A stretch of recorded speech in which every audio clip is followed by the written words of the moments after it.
Hi viewers, welcome to our channel. ప్రస్తుతం మనతో పాటు సీనియర్ జర్నలిస్ట్ దామ బాల సార్ వారితో మాట్లాడదాం. నమస్కారం సార్. నమస్తే సార్, తిరుమల తిరుపతి దేవస్థానంలో ఒక విచిత్రమైన మోసం జరిగిందంటే ఒక వార్త ప్రచారం జరుగుతుంది సార్. అది అంటే డబ్బులు లెక్కించేవాడే డబ్బులు కొట్టేశాడు అంటున్నారు. మరి ఇది ఏం జరిగింది, అది ఏ విధంగా చేశారు సార్ ఆయన? మామూలుగా సినిమాలో మాత్రమే చూస్తాం ఇలాంటిది. ఇట్లాంటిది ఇప్పుడు తిరుమలలో జరిగింది. మామూలుగా అయితే మన అందరికీ వచ్చే డౌట్ ఏంది, డబ్బులు ఎంచేవాడు వాడు కొన్ని బంగారు కాయలు తినేసి వెళ్తాడేమో, లేకపోతే ఎక్కడన్నా దోపుకొని వెళ్తాడేమో అనుకుంటాం.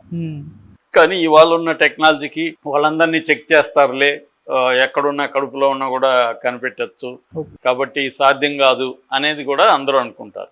కానీ ఒక అతను సాధ్యం చేసి చూపించాడు. దాదాపు 100 కోట్ల పైన అతను ఈ పరకామని అంటారు దాన్ని, పరకామంలో డబ్బులు ఎంచే వ్యక్తి. అతను 20 ఏళ్ళుగా పనిచేస్తున్నాడు. 20 ఏళ్లలో అతను 100 కోట్లు తీసుకెళ్ళగలిగాడు ఇక్కడి నుంచి. ఇది ఎలా సాధ్యం అనేది ఇవాళ షాకింగ్ అనమాట. ఆనం వివేకానంద రెడ్డి దేవాదాయ శాఖ మంత్రి, ఆయన అసెంబ్లీలోనే మొత్తం కథ అంతా కూడా చెప్పాడు. సో ఇది ఇప్పుడు అందరినీ షాక్కు గురి చేస్తుంది. ముఖ్యంగా భక్తులకి ఈ కథ వింటే భయం వేస్తుంది. ఇట్లా ఉంటుందా, మనం ఎంతో భక్తితో పవిత్రతతో వేస్తారు. చాలామంది పాపం ఈ డబ్బులు సేవ్ చేసుకుంటారు, అనేక ఇబ్బందులు పడి సేవ్ చేసుకొని ఉండిలేస్తారు. పేద ప్రజలు డబ్బు ఉండేవాడు ఎలాగో వాళ్ళకి ఇబ్బంది లేదు.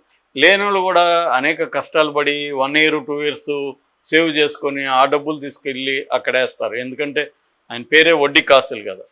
సో అక్కడ డబ్బులు వేయడం అనేది ఆనవాయితీ. అట్లాగే విదేశీ భక్తులు కూడా చాలామంది వస్తారు. వాళ్ళు విదేశీ కరెన్సీలోనే వేసేసి వెళ్ళిపోతారు.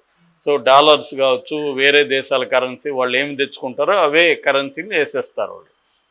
ఎందుకంటే దాన్ని ఎక్స్చేంజ్ చేసి దానికి మళ్ళీ డబ్బులు కట్టి వ్యవహారం ఎందుకని అదే కరెన్సీలు వేసేస్తారు. అలా విదేశీ కరెన్సీ పుష్కలంగా ఉంటుంది. ఈ డబ్బులు ఎంచే ఇది ఒక సంస్థకి ఇచ్చింది టీటీడీ. అదేంటంటే పెరియ జీయర్ స్వామి అంటారు. పెరియ జీయర్ అంటే పెద్ద జీయర్, చిన్న జీయర్ పెద్ద జీయర్ అని అట్లాగా తమిళనాడు పదం, అది తమిళ పదం. పెరియ జీయర్ మఠం వాళ్ళకి ఇచ్చారు.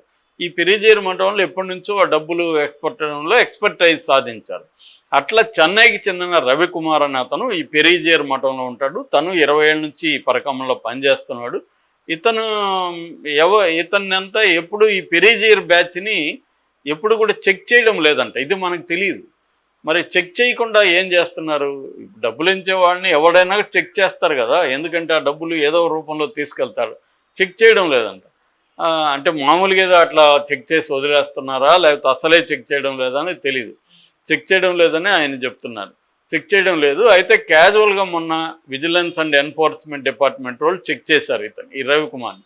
వాళ్ళు క్షుణ్ణంగా చెక్ చేశారు బాడీ అంతా. చేస్తే మలద్వారం దగ్గర ఒక ప్రత్యేకమైన రంధ్రమే క్రియేట్ చేసుకున్నాడు ఈయన, సర్జరీ చేసి. చెన్నైలో హాస్పిటల్లో సర్జరీ చేసుకొని డబ్బులు పెట్టుకోవడానికి అక్కడ ఏర్పాటు చేసుకున్నాడంట, సర్జరీ చేసి.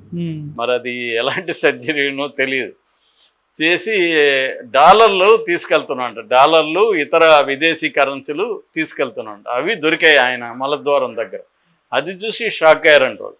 షాక్ అయ్యి ఇంకా అతన్ని పోలీసులకు అప్పగించారు. సిఐ అతన్ని ఇంట్రాగేట్ చేశాడు. చేస్తే మొత్తంగా వాళ్ళ ఎంక్వైరీలో బయటపడింది ఏంటంటే, ఇన్వెస్టిగేషన్లో 100 కోట్ల వరకు ఇతను ఇప్పటివరకు దొంగిలించుకొని వెళ్ళాడు. సో అతని బ్యాంక్ అకౌంట్స్, అతని ఆస్తులు మొత్తం చూస్తే 100 కోట్ల వరకు ఉందని వాళ్ళు ఒక అంచనాకు ఇచ్చారు, ఇన్వెస్టిగేషన్ అంతా చేసినాక. సో ఇప్పుడు ఈ 100 కోట్లు ఎలా ఇప్పించాలి? అసలు ఈ విషయం బయటికి తెలిస్తే టీటీడీ పరువు పోతుంది, దేవుడి మీదనే ఇది వస్తుంది అని చెప్పి బయట దీన్ని చెప్పొద్దని సిఐ, ఈఓ అందరూ కూడా, చైర్మన్ అందరూ కుమ్మక్కయ్యి ధర్మకర్త మండలికి కూడా చెప్పి, అరే బాబు ఇదే సమస్య, మన టీటీడీ పరువు ఇంటర్నేషనల్గా పోతుంది ఈ వార్త బయటకు వస్తే అని చెప్పి ఏం చేశారంటే, దీన్ని హషప్ చేసి అతని దగ్గర డబ్బులు ఎలా మరి వెనక్కి, చట్ట ప్రకారం అయితే దీన్ని కోర్టులో పెట్టాలి కేసు. కానీ కోర్టులో పెట్టకుండా ఈ డబ్బులు వెనక్కి తీసుకోవాలా, ఎలా తీసుకోవాలనుకున్నప్పుడు వీళ్ళు ఒక ప్లాన్ వేశారు. అదేంటంటే ఆ డబ్బుల్ని విరాళంగా తీసుకున్నారు, అతను విరాళం ఇచ్చినట్టు. సో వాడు డబ్బులు దొంగిలించి మళ్ళీ వాడి దగ్గర విరాళం, ఇది ఎంత బ్యూటిఫుల్ ఐడియా చూడండి. సో ఆ విరాళంగా అతను మళ్ళీ వీళ్ళకి టీటీడీ వాళ్ళకి ఆ డబ్బులు ఇచ్చాడంట. ఇది జరిగింది. ఇతని మీద ఏ రకమైన పనిష్మెంట్ లేదు అనేది ఇప్పుడు బయటకు వచ్చింది. అది కూడా ఈయన ఆనం వివేకానంద రెడ్డి చెప్తే బయటికి జనాలకు తెలిసింది. అయితే దీని మీద కూడా ఎందుకును ఈవెన్ తెలుగుదేశం మీడియా కూడా బలంగా దీన్ని హైలైట్ చేయలే. మామూలుగా జగన్ గవర్నమెంట్ ఉంటే ఈ విషయాన్ని ఓ అని చేసేసి ఉండేవాళ్ళు, ధర్నాలు చేసి ఉండేవాళ్ళు, రాస్తారోకోలు ఇవన్నీ జరిగేవి, రాష్ట్ర వ్యాప్తంగా ఇష్యూ చేసేసి ఉండేవాళ్ళు. ఇది తెలుగుదేశం ప్రభుత్వం ఉంది కదా, సైలెంట్గా ఉన్నారు. ఏదో చెప్పాడులే ఆయన మినిస్టర్ అన్నట్టుగా సైలెంట్ అయిపోయి గమ్మున ఉన్నారు. ఈ వీళ్ళు కూడా చేమకొట్టిన దొంగలాగా వైసీపీ వాళ్ళు కూడా గమ్మున ఉన్నారు. ఎందుకంటే అది వైసీపీ ప్రభుత్వం ఉన్నప్పుడే కదా పట్టుబడి, వాడు ఎప్పటి నుంచో చేస్తున్నాడు. ఏ ప్రభుత్వం ఉన్నా వాడిని ఏం చేయలే. కానీ వైసీపీ ప్రభుత్వం ఉన్నప్పుడు పట్టుబడినప్పుడు వాళ్ళే కదా దీన్ని అక్సెప్ట్ చేసింది. అందువల్ల వాళ్ళు కూడా మాట్లాడలే. ఇట్లా ఈ రెండు కారణాలతో రెండు వైపులా కూడా దీని గురించి ఎవరు మాట్లాడు. నిజానికి చాలా సివియర్ విషయం ఇది. అందుకంటే ఇంకా ఎవరెవరు తీసుకుపోయారో ఎలా తెలుస్తుంది? వీడంటే దొరికాడు, దొరికితేనే దొంగ అంటారు కదా. నిజంగానే 100 కోట్లు తీసుకుపోయాడా, 100 కోట్లే అని నమ్మించాడా వెళ్ళి? ఎందుకంటే ఎప్పటి నుంచో 20 ఏళ్ళుగా ఇతను రోజు డాలర్లలో తీసుకెళ్తున్నాడు అనుక. అది ఎన్ని డాలర్లు పడతాయో ఏంటో ఆ డీటెయిల్స్ ఏం చెప్పలేదు. వాడు మరి ఏ సర్జరీ చేసుకున్నాడు ఏంటి ఇవన్నీ చెప్పాలి కదా జనాలకి. ప్రజల డబ్బులు లక్షలాది కోట్లాది మంది అక్కడ డబ్బులు వేస్తారు. సో మన డబ్బులు ఇలాగ మలద్వారం గుండా బయటకు వెళ్ళిపోతున్నాయంటే ఎలా ఉంటుంది, ఎంత నీచంగా ఉంటుంది జనాలకి, భక్తులకి. సో ఇది జరిగింది. ఇది షాకింగ్గా ఉంది. అంటే టీటీడీ మామూలుగానే ఎక్కడ డబ్బు ఉంటుందో అక్కడ అవినీతి ఉంటుంది, అక్రమాలు ఉంటాయి, ఖచ్చితంగా అన్నీ జరుగుతాయి. టీటీడీలో నేను చిన్నప్పటి నుంచి, మా తిరుపతి కాబట్టి చిన్నప్పటి నుంచి చూస్తున్నాను. ఖచ్చితంగా టీటీడీలో ఏ ప్రభుత్వం ఉన్నా ఇవే జరుగుతుంటాయి. మొన్న కూడా అతను ఎవరు చంద్రగిరి ఎమ్మెల్యే, ఆయన 300 మందికి ఒకేసారి దర్శనం, మహాదర్శనం చేయించాడు ఆయన. ఎమ్మెల్యేలకి అవి రికమెండేషన్ లెటర్లు వాడాను. సో ఇది అందరూ చేస్తారు.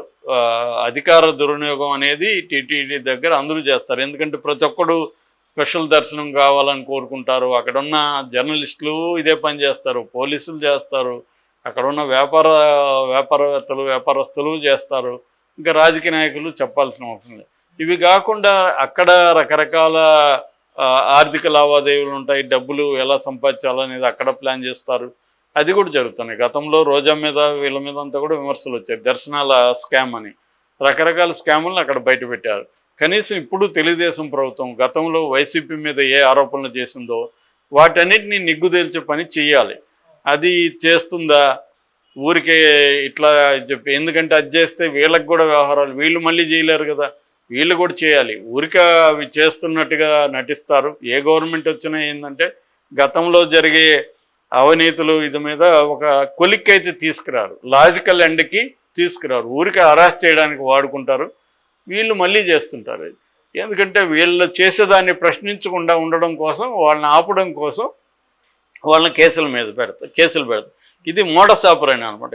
అధికారంలో ఉన్న ప్రభుత్వం, పార్టీ గతంలో అధికారంలో ఉన్న పార్టీ మీద కేసులు ఎందుకు పెడుతుందంటే, ఒకటి అరెస్ట్ చేయాలి, రెండు తాము చేసేదాన్ని వాళ్ళు గట్టిగా పోరాడకుండా వాళ్ళని కంట్రోల్ చేయాలంటే, ఒరే బాబు నువ్వు కానీ ఏమన్నా నా కరప్షన్ గురించి మాట్లాడితే నీ కరప్షన్ గురించి నీ కేసులు పెట్టి జైల్లో పెట్టేస్తా, కాబట్టి నువ్వు సైలెంట్గా ఉండు, ఊరికే డ్రామా ఆడు కానీ గట్టిగా చేయొద్దు అని. ఇది ఒక లోపాయికారి ఒప్పందం ఇరు పార్టీలకి. అందుకనే మనం చూస్తే ఎవరు కూడా అధికారంలో ఉన్న పార్టీ, గతంలో అధికారంలో ఉన్న పార్టీకి యాంటీగా లాజికల్ ఎండ్గా తీసుకెళ్లరు. కేసులు ఉంటాయి అంతే. ఇప్పుడు జగన్ మీద కేసులు ఉన్నాయి, 20 కేసులు. ఆ కేసులను ఎందుకు 10 ఏళ్లలో ముందుకు వెనక్కి తీసుకెళ్ళలేదు బీజేపీ? అంటే జగన్ కంట్రోల్లో ఉండాలంటే జగన్ మీద కేసులు ఉండాలి. ఇదే పని ఇప్పుడు చంద్రబాబు కూడా అదే పని చేస్తాడు. వైసీపీ వాళ్ళ మీద కేసులు పెట్టి వాళ్ళని కంట్రోల్లో ఉంచుకోవడమే చంద్రబాబుకు అవసరం, అంతకంటే దాన్ని ముందుకు తీసుకెళ్లరు. ఇది అన్ని రాజకీయ పార్టీలు చేసే పని ఇదే. అందువల్ల టీటీడీ విషయం కూడా ఈ రవికుమార్కి శిక్ష పడడం, దీని మీద అసలు ఫోకసే లేదు. ఇంకెక్కడ శిక్ష పడుతుంది? అది